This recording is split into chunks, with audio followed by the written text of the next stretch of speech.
Hello and welcome to The Good, The Bad and The Worst, a podcast where we normally watch movie trilogies and decide which movie is the worst. This week we are just watching one movie, Spider-Man Brand New Day. I'm your host, Grana, and joining me are Conan and Luke. Boys, Hi. Brand New Day, Spider-Man just come out. It's just been reported that we just had the biggest box office weekend in history this past weekend. $406 million. Pretty crazy. Obviously, Odyssey, which if you want to listen to our last podcast, that's what we spoke about. And this time we're talking about Brand New Day, which opened this last weekend. Are you guys filled with hope for the industry after seeing this record broken, or doesn't mean much to you?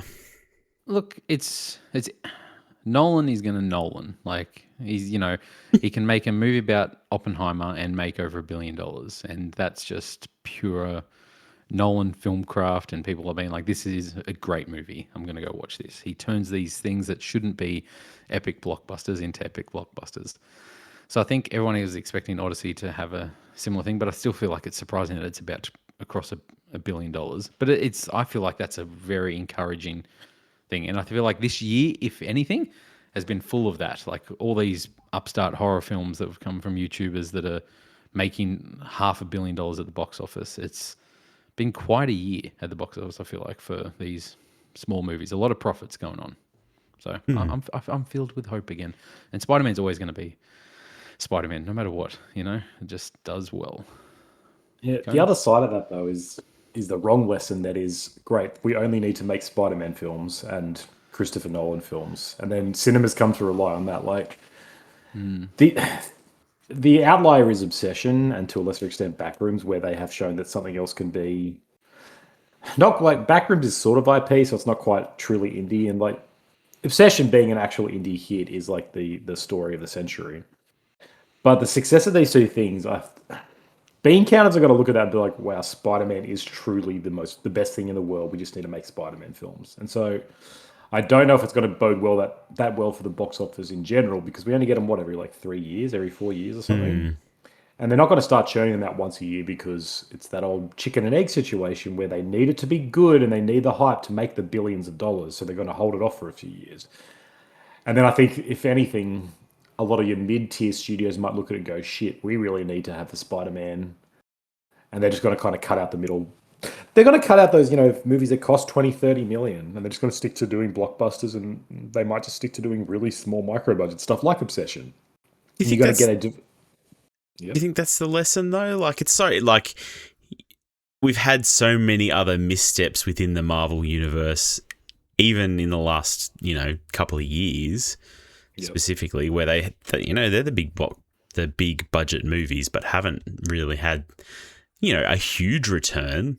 And not everybody can make a Spider-Man either, right? Like, there's not there's lots of IPs out there, I guess, they can still milk, but not all of them are going to be Spider-Man. And I guess the nice thing about things like Obsession is it does show that those will still, if it's a good project, it can still make money in the box office.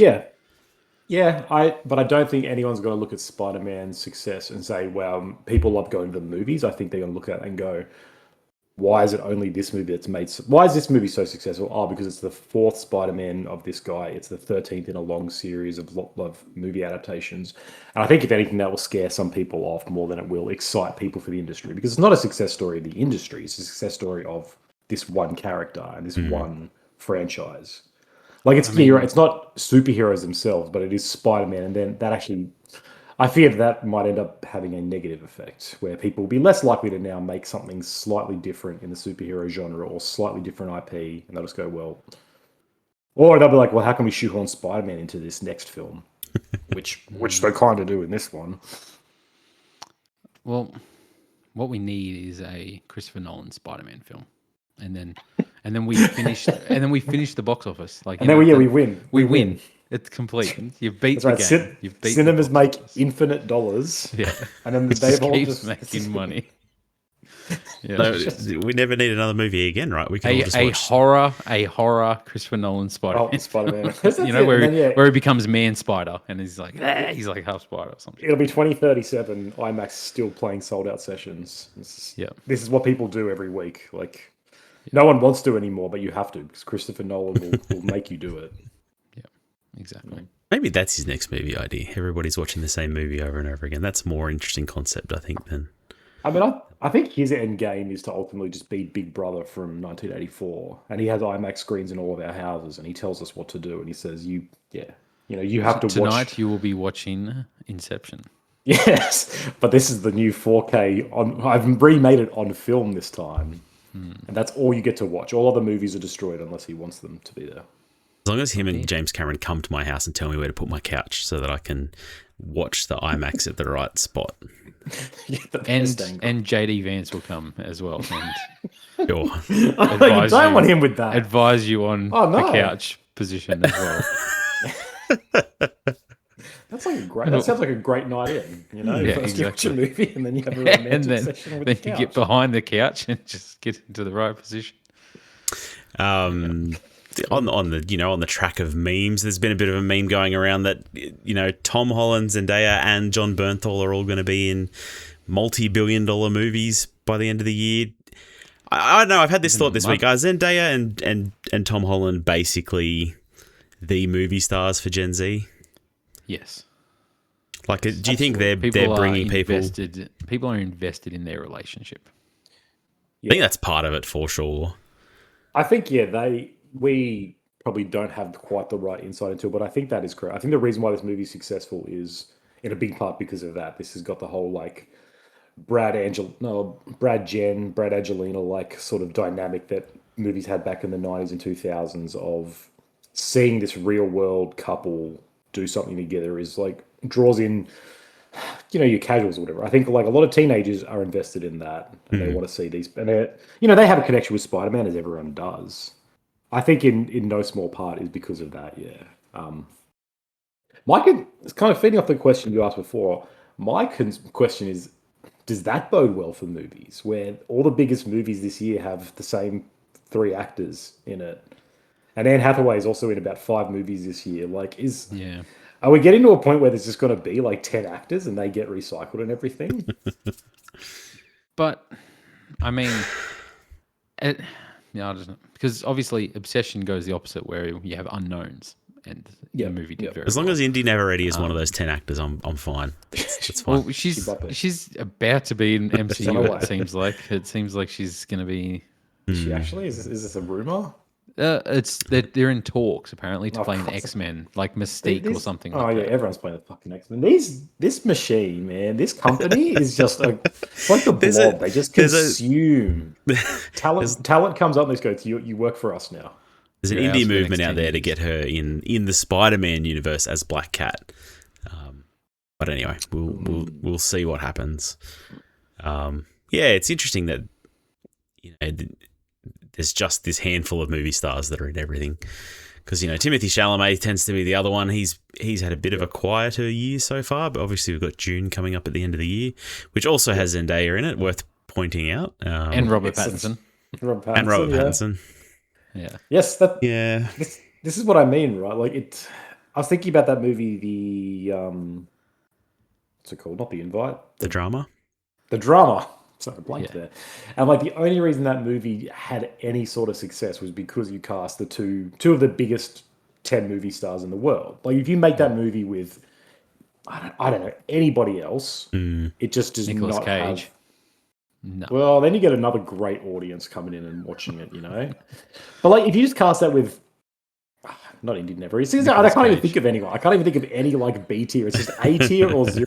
There's no in between. Like any young couple, they don't exist. It's like, who do you get for this that has any relevance? It's like, there's not really many. There's either no names or there's RPAT, Tom Holland, Zendaya. Like, and even though that movie's fantastic, it would have been fantastic probably with other performers. Like, I don't know, do we get to a point where we're sick of seeing Zendaya, but then movies can't get made without her, and then we have a weird slump? Like, it has to come eventually where it's like, okay, there's enough of this. Like, Because, like, I don't know. Like, The rumor is that the two of them are pushing hard to just get all their movie making done, and then they can make babies. have kids, retire. Yeah, have retire. kids, and start an empire of, Like Tom Holland's spawn already the talking next about- generation of movie Tom Holland's stars. I guess. already talking about sort of when, like, his vision for passing over the torch to a new Spider-Man. So I feel like he's like, Do you think they let that happen? Like, obviously they can't hold a gun to his I'm head, actually but- so keen for like a Miles Morales live action. Miles Morales is coming. I mean, surely. with Spider-Verse being so good, I don't actually know that I need it. But I would be keen for it. It's coming. It's coming. Yeah, I think so.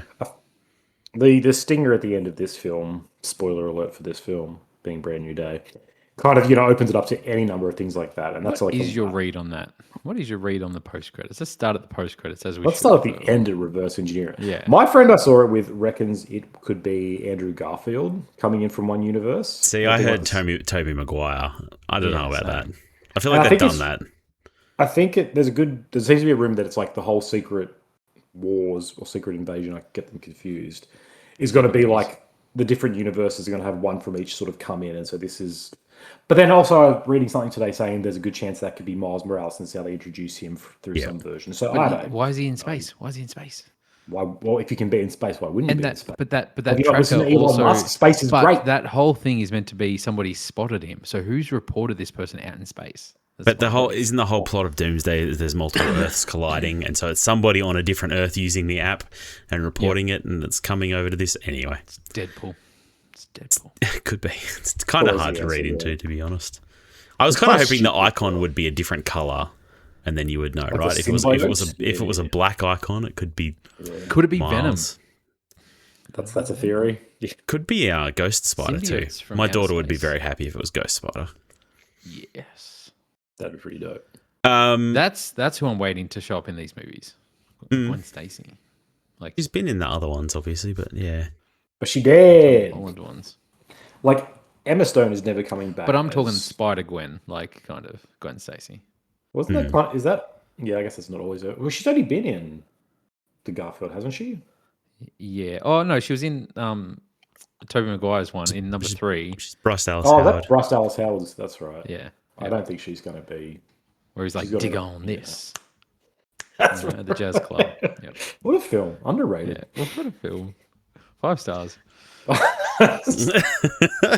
Yeah, They're fun movies, look. We haven't really had a proper, like, younger Gwen Stacy who could be there. Like Bryce Dallas Howard is not going to come back as Spider. No. People have been fan casting Millie Alcock, the Supergirl, and from House of the Dragon. Have they? Who are these fans? People on Reddit. I say that as someone who really likes Millie Alcock and her work, but I'm like, I don't think there's any. The sentiment I've seen is that nobody seems to really like her because Yeah, It's because of Supergirl now. Yeah. I feel like she might be a sexist. bit box office poison, to be honest. Yeah. Like, I feel for her, but Yeah, she could do it. Like she's the best part of House of the Dragon when she's on that she show. was. But look, this isn't a Superman or a Supergirl podcast. This is a Spider-Man podcast. Exactly. So that's good. and on that note, let's get into Brand New Day. So we'll do some stats. Yes. Stats. So, Brand New Day had a budget of $225 million, has so far in one weekend made $927 million at the worldwide box office. Holy shit! Absolutely It's crazy. insane. To put it into perspective, insane. Homecoming, which came out in 2017, the first Tom Holland movie, made $880 million.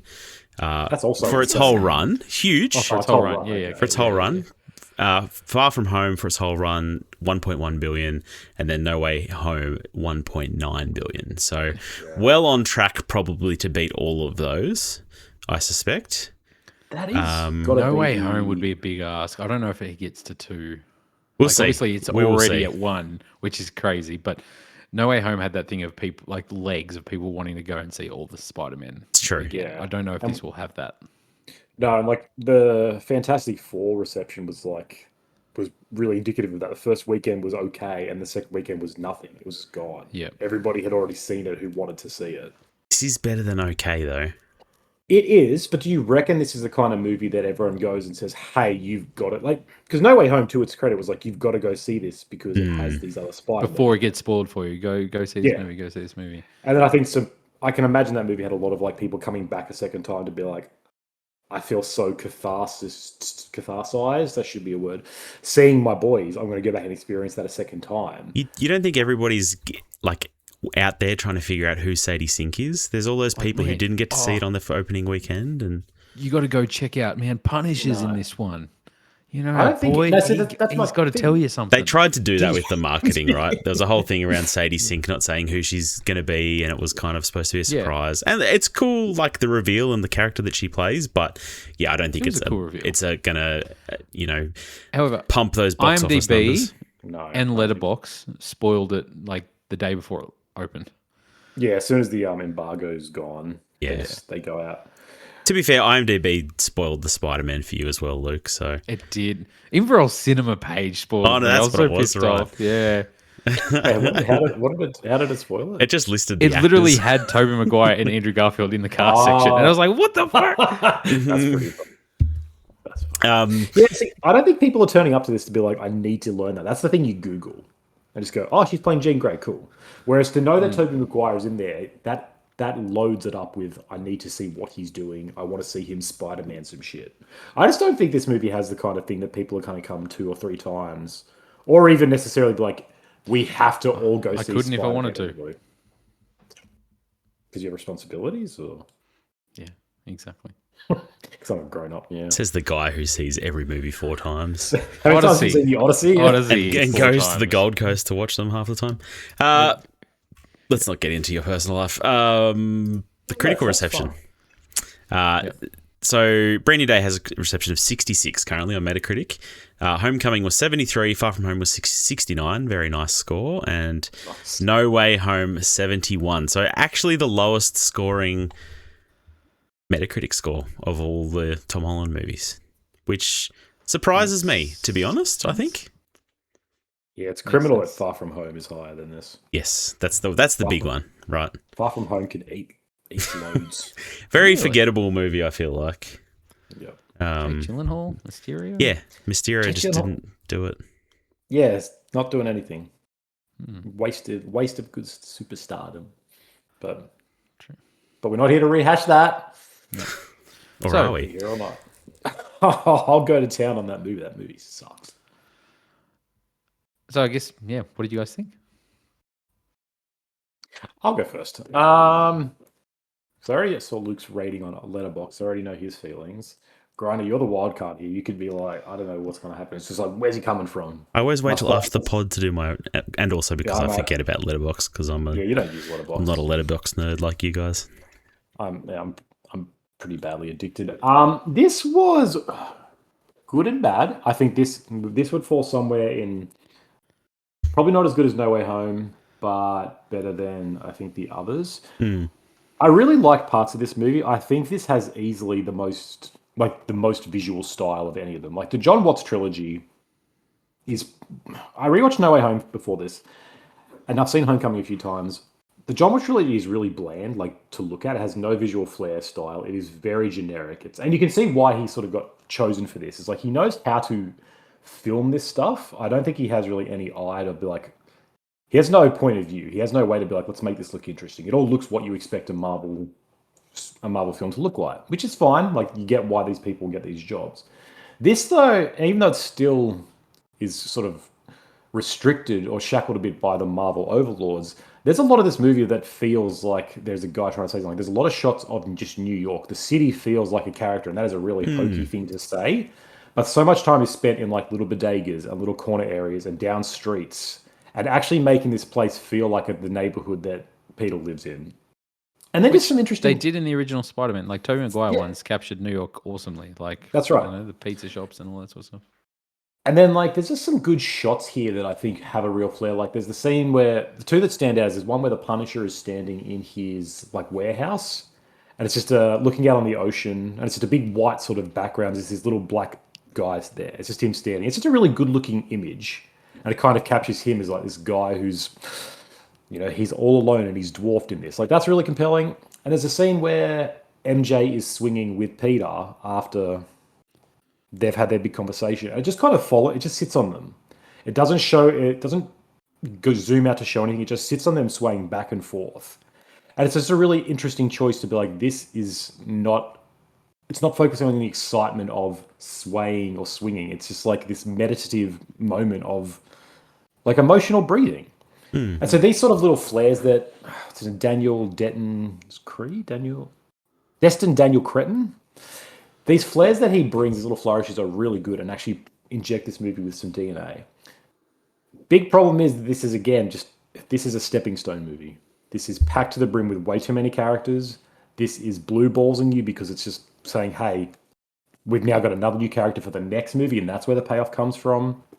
And I think it's way too for a movie called Brand New Day. This is no brand new day. It is bogged down entirely on its legacy. The whole thing is about recapturing MJ and Ned. It doesn't shed any of the skin that it says it's to. And, there's a whole metaphor here of growing and shedding webs and skins and stuff. And this movie's way too worried about not leaving that behind because it knows it has to make $2 billion and it knows people are here for Zendaya. So it's not going to let them go. And Ned, come on. And they're just... Guy in the chair.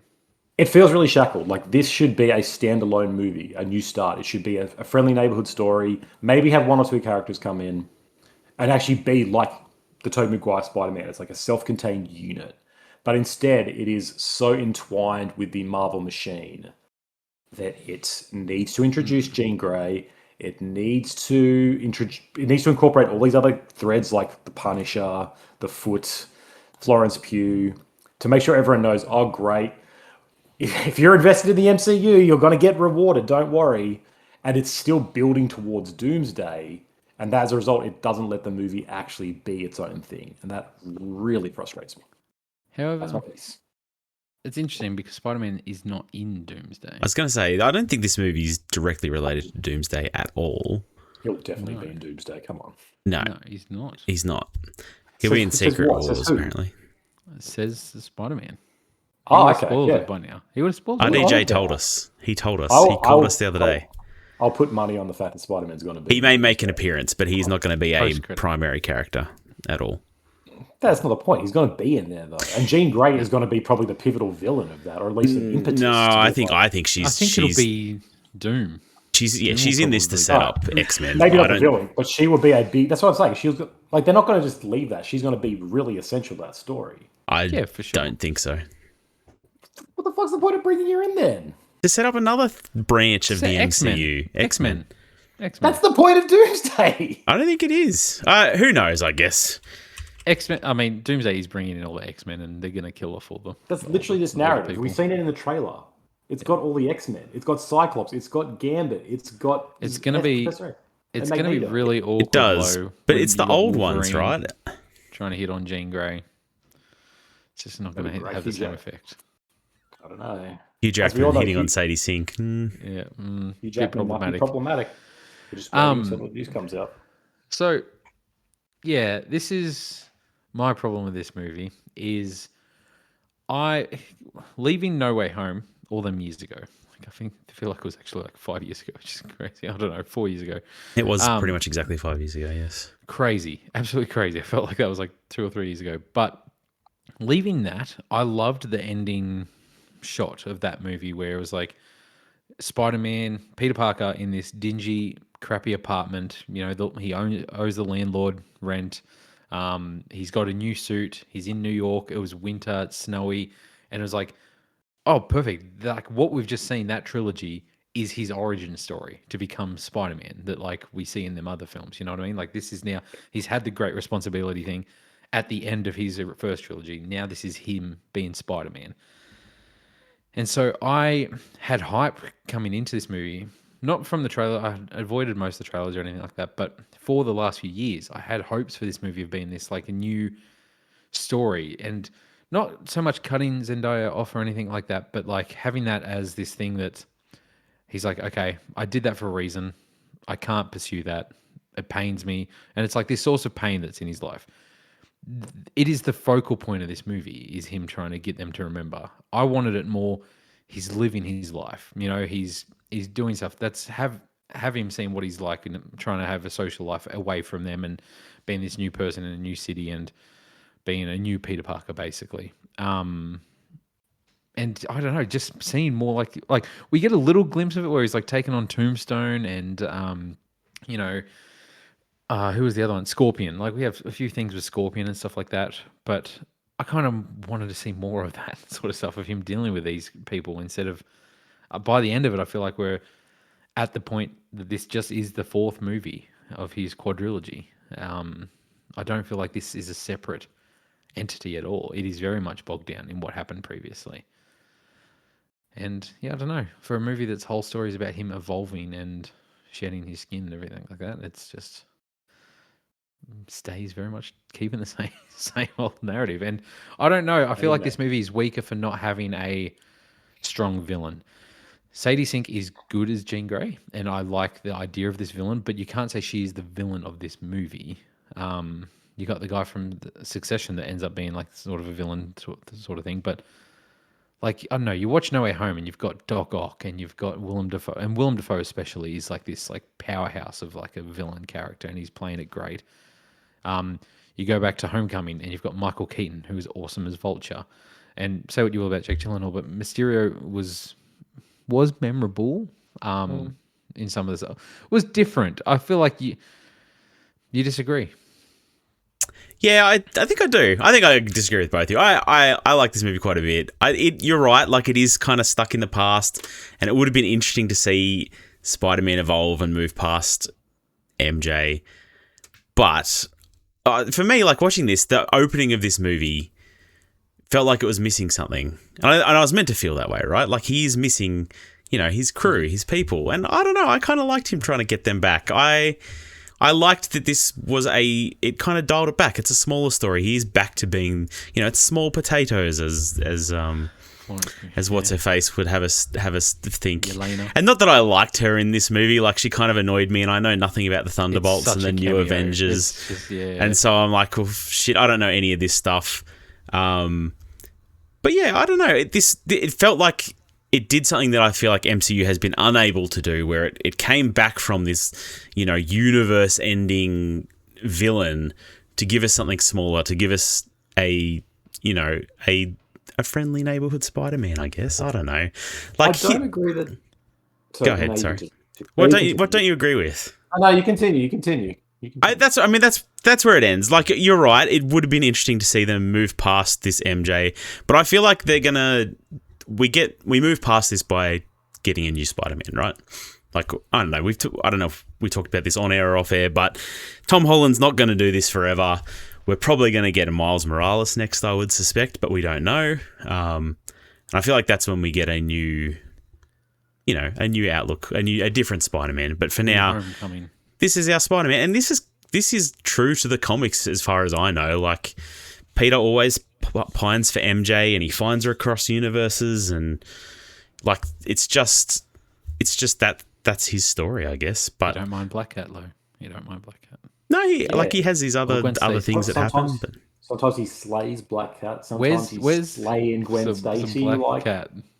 This man's out there. My man Peter is out there. I feel like we all want a James for Franco a big nerd. He right? gets a lot of tail.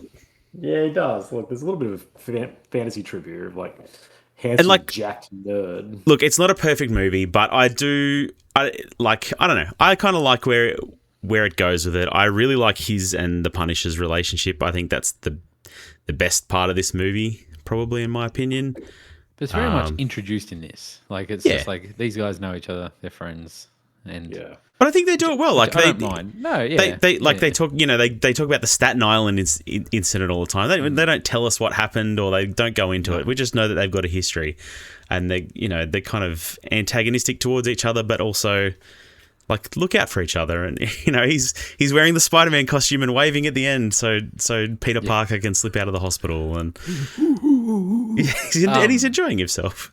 Yeah, he's having a blast. So, have you guys watched all of the Daredevil stuff and the Punisher shows? Not the new one. I have. Like, does this feel like that Punisher, or does this feel like this is a new MCU Punisher? And that's right. So I think the reception here will depend on your experience with that. So I'm invested in the Daredevil universe, whatever that is, like the original Drew Goddard DCU. Netflix series, and then there's Daredevil Born Again, which was the Marvel Disney rebooted, Plus. sort of like the official Marvel. It's kind of hard to know if it's a sequel or a reboot. It kind of acknowledges its continuity, but it's also separate. It's bizarre. And and the Punisher involved in that, and that sort of they were notoriously good because they were MA, like they were adult rated, they were violent. Punisher comes in Daredevil season 2, and he just kills people, and he swears, and he like murders dudes, and it doesn't shy away from any of that. This is a PG-13 Punisher. He doesn't say the F word. He says frick. He's very like He's not about even to say it at one point and gets his mouth covered in web, right? Or is that and it's very, very cute.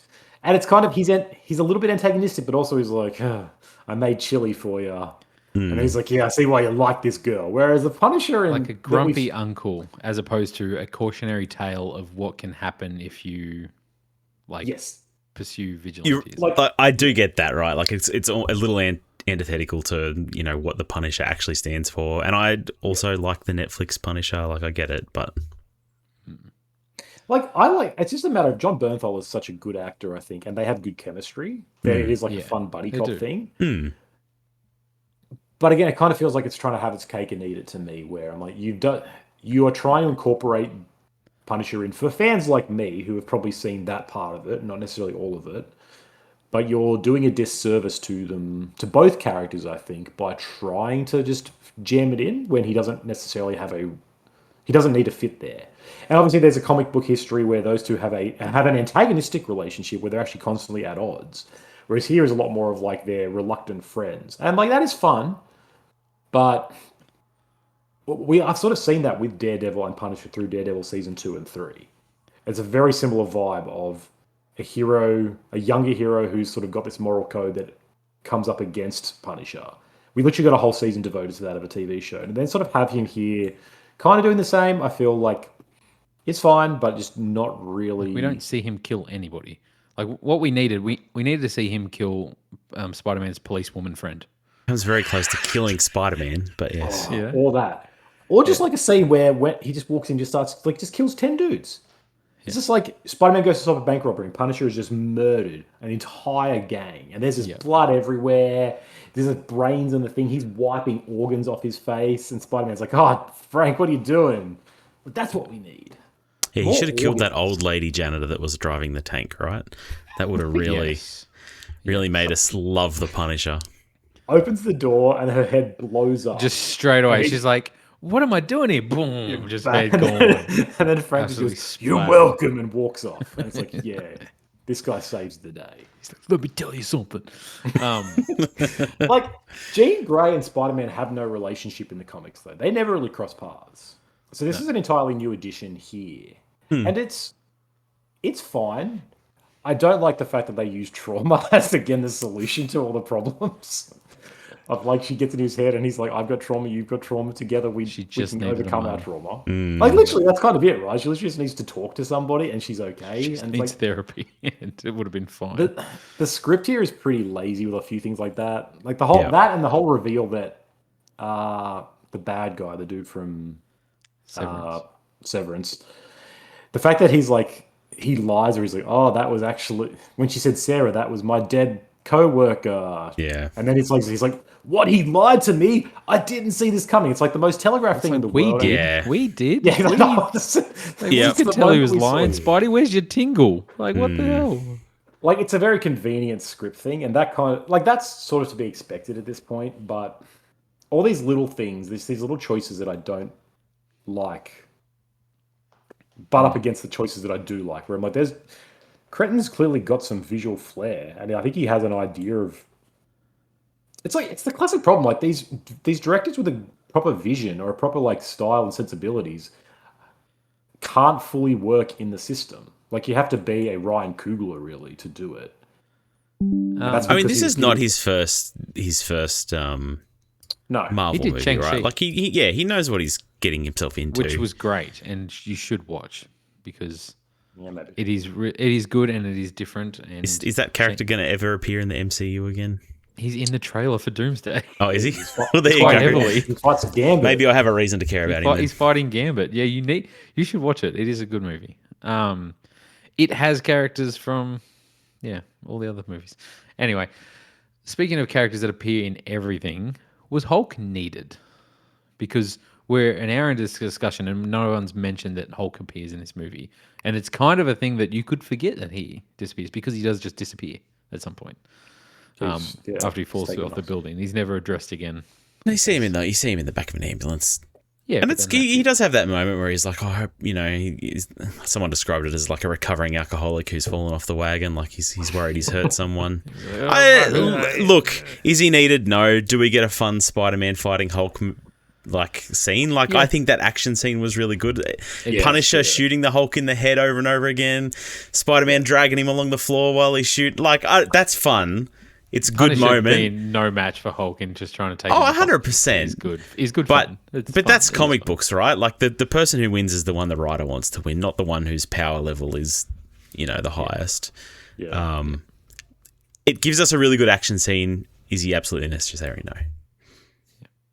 Yeah. All of that is correct. Makes sense with the inhibitor that he's trying to build as well. I think they shoehorn it in fine. But I feel like every time we see Hulk, it's a different Hulk. Where it's like, oh wait, now you're like in Endgame. It's like, okay, now he's Professor Hulk, where he's the Hulk, but he's talking smart and all this sort of stuff. And then I don't know. Then there's apparently a different one in She-Hulk, which nobody watched, but he has a son in She-Hulk. Hulk, yeah. And it's just like, okay, is that now? It's like, okay, now he's Bruce Banner again, who we haven't seen in ages.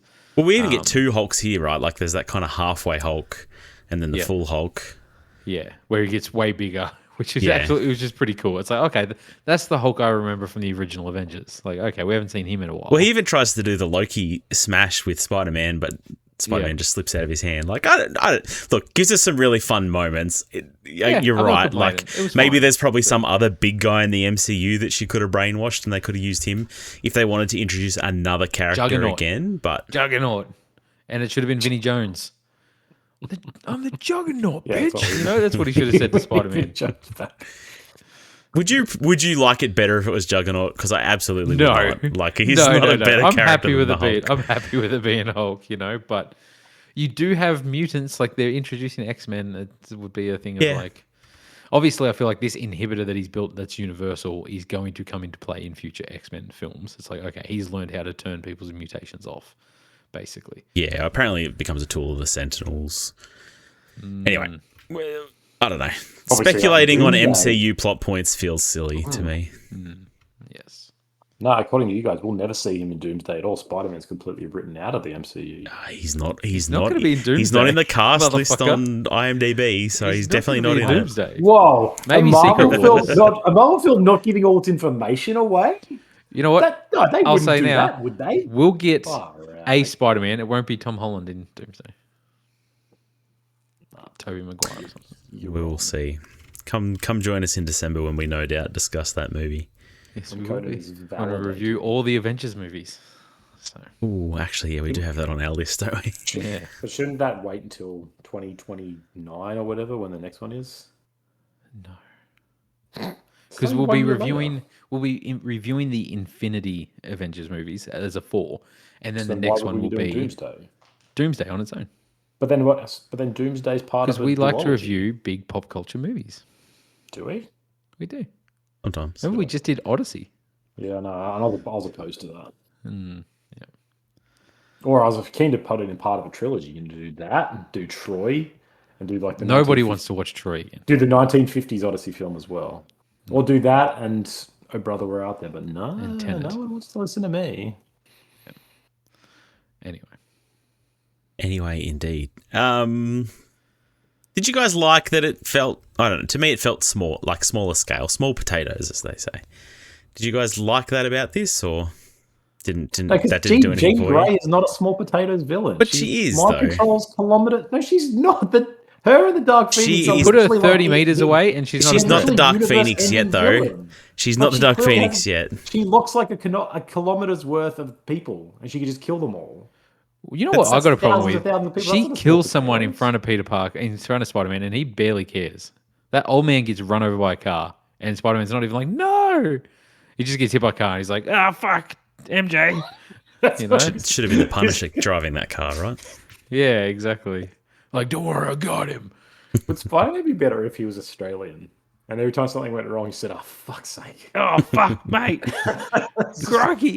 And then he runs out of web. He's like, bloody hell. Oh, do you know what? Because then he could show up and be like, I'm not here to fuck spiders. Pause for laughter. Yeah, it's great. Yeah, pause for laughter. And The he's no always way off home get- trick. He's always just off getting grog, man. This is We an should be opportunity writing for the situation. MCU. Why is there not an Australian Spider-Man? Yeah. Should be Hugh Jackman. Holy yes. He plays all Aussies, you know. Yeah, there's one Australian actor apparently. Yeah, that's why Yeah, he's I the main know. character of Australia. To answer your question, yes, I wanted this to be more small potatoes, but I think by doing Jean Grey and shoehorning in X-Men, it can't help itself. I think that is actively trying to be bigger than it is. If it was just like, oh, there's a villain here, and his Scorpion. name is Scorpion, yeah, and it's Mortal Kombat Scorpion, you know, Ooh, then we got a good film on fatalities. our hands. yeah. I don't know, who have we seen? Like, just bring in Venom. Where's Venom? Why have we not seen Venom? Because that's a rights issue, right? Is it? Yeah. Does Sony Yeah. own Venom entirely? Yeah. Yeah. You have to get. I think there's some agreement same that has to be reason- made between Yeah. Sony and Marvel to make and Disney to make that movie. It's the same reason we can't get Morbius. Yes, that's the only In the reason. MCU, They've which been is chomping at the bit to People get have been waiting Morbius in. for. And Craven and so- and Madam And Web. Craven and Madam And Web, Sony- all these people. And Sony's but like, why them? Why those ones and not the others? Like, what's the deal? I think Spider-Man bad guys. Like, I But don't know. but it's they've a got all weird- the other bad guys. They've got other villains. They've got Vulture. This is what I mean. There's like, what's this? What is the order here? Why is some There's bad some guys legal thing behind it. I don't know. Come on, you guys are supposed to know this stuff.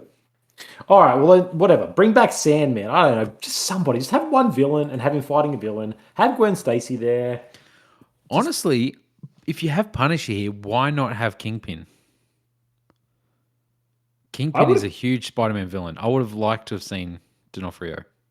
And I feel like it would have paired better with the smaller scale sort of New York MCU world of that, because the Daredevil Yeah. series does exactly that. It's like that's going on in the same universe because they're always talking about the blip. That's all referenced. That is part of it. Yeah.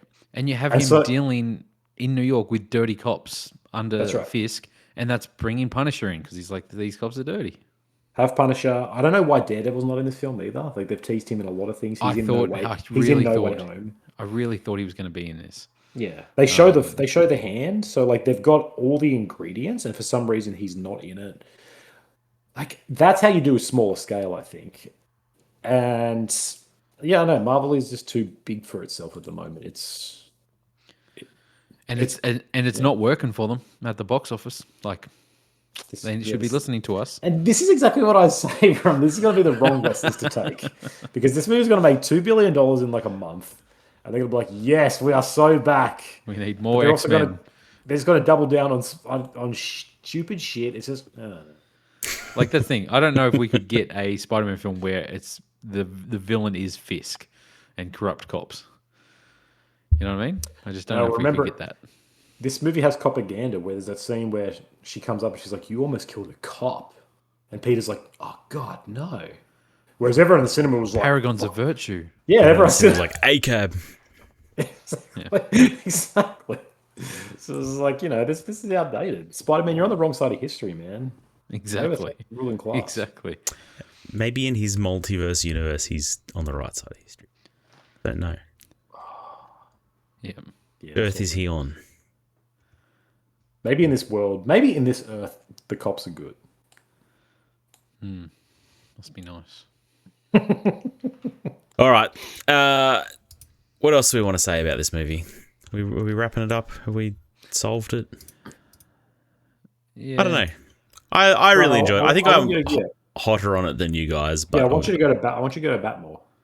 I think I've gone to bat as far Why as is I this can the go. best movie of the year? It's, Batting off. I Just said keep none of batting these hard. things. I said none of these things. I like that it's a smaller story. I like the Punisher, Spider-Man stuff. I found it enjoyable. I really enjoyed when he went back to the apartment and built Lego with Ned, and MJ was there drawing a picture of them. That was a nice, sweet little moment, and I was there for it. I'm okay with them retaining that relationship. Does Ned remember? Is that what that is? 100%.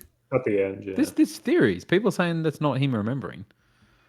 Maybe he's being controlled by Jean Grey, and she's just giving Spider-Man that little moment. Because he's Peter like, that little Peter. moment. Some people are like, because she says Peter earlier about Spider-Man. Is that him being like, oh my God, you're Spider-Man?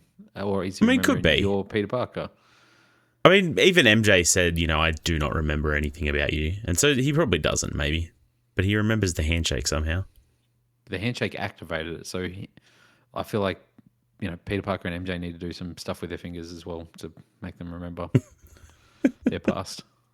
Maybe Ned's just socially awkward. He's like, this fucking guy's shaking my hand. What do I He's do? like, oh, Peter. Awesome, bro. Yeah. Hey, I'm going Yeah. to go now, though. But it was great My seeing you. friend. And then he runs out and he's like, MJ, this freak was there. He's like, this Here's guy my is still question. going. Are Ned and MJ a little bit like, have they got something going on the side there, you think? Roommates since high school, hanging out? Because you believe men and women can't be friends without having a sexual relationship. Whoa. Don't project your Freudian shit onto me, okay? Ned can. I'm a Ned's friend just of I'm a chilling. friend of women, okay? I'm an ally. I don't know about So's you. Ned. So's Ned. Is that it? Ned is just an ally. He's more interested in I think- finding out who I do like I that think his there's theory been- of who Spider-Man is, Flash that's and the teacher. That sounds pretty funny. That scene is pretty funny. I just think there was a night in third year, they're cramming for exams. MJ's feeling vulnerable. Ned's feeling vulnerable. They've spent so much time together. They just have one night of passion. I just think that's not, You should write not this very fanfic, I think. Already have. We'll post it on our socials, guys. It's actually just pictures. It's just a few Tag graphic Tom Holland pictures. and Zendaya in it. Yeah. Yeah, It's- great. God. All right, that's it. let's. So, Conan, you said this is this the second best Tom Holland Spider-Man movie? I'd have to rewatch Homecoming. I think it probably is still. I'm not the biggest fan of these movies. Homecoming is good, but Yeah. I think the more I watch it, the less I like it. I don't think Far From Home is that good. Yep. No Way Home was not as good on my second watch, but is still pretty solid. So I think probably, No Way Home, then this, then Homecoming, then Far From Home. I think I agree with that order. Mine would be, from memory, Homecoming. First? No Way Home. Yep. Okay. No Way Home. Okay.